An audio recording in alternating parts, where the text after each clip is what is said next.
guys, welcome to another episode of Next Step Espresso, the daily shot of fitness. I am your host, as always, Johnny Landals from Next Step Nutrition, bringing you the podcast that helps you overcome the industry confusion and get results for good. Today we're on episode 366 and we're talking about challenging thoughts. So first, why would we want to challenge thoughts? Well, a lot of the time we can be quite dramatic, especially us British people. We can be quite melodramatic and quite depressed. I guess we're quite negative, aren't we, as the British population? We love a moan. We love a good moan.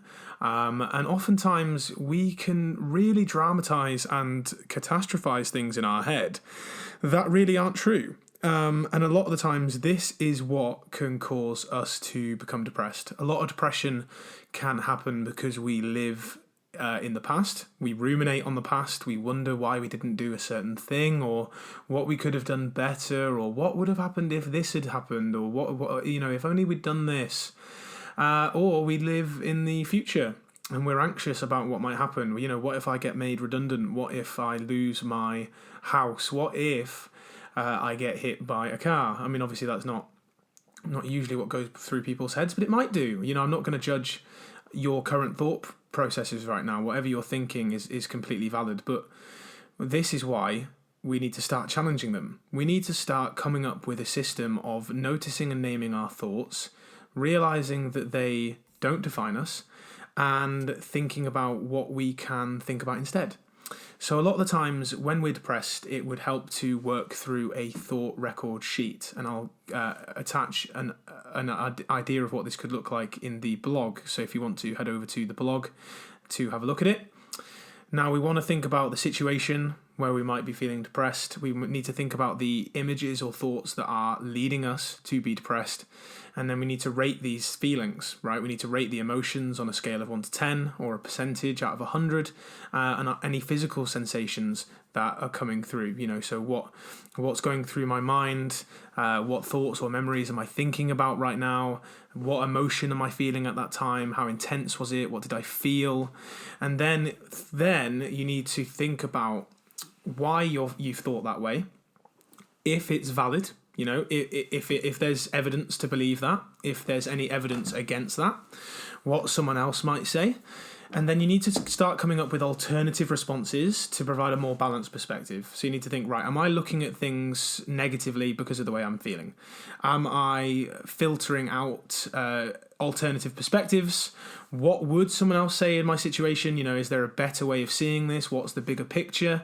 What advice would I give to a friend? And is my reaction in proportion to the actual event? And then what you can do then is start to come up with a plan, right? If you're depressed right now, I massively feel for you, because I've been through it myself, and it can be a very dark place, because you just feel so terrible and you're not sure why. But by going through this process, you can start to ascertain what the situation or events or thoughts are, and now you can start to come up with an action plan, right? Are the things in your control that you're worried about? Because if they're not, then you need to forget about them, right? If they're in the past, you can't change it.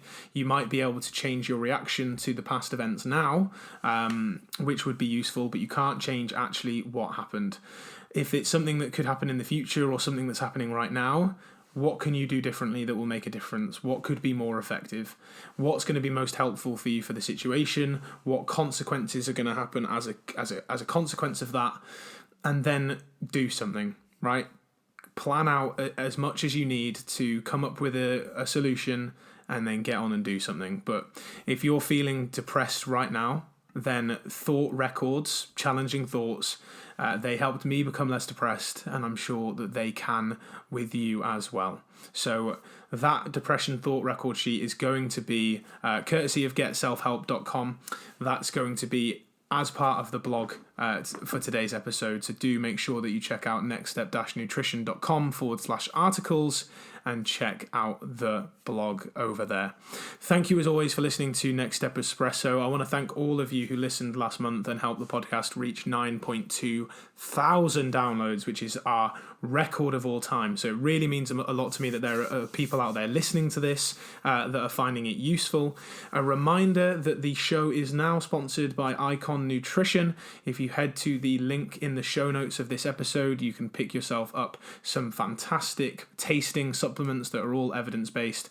And if you use the code NSN, you can get yourself 5% off your order as well. Music for this episode is done as always by Dominic J. Marshall. Hope you have a great day today, guys, and I'll see you again tomorrow for another Daily Shot of Fitness.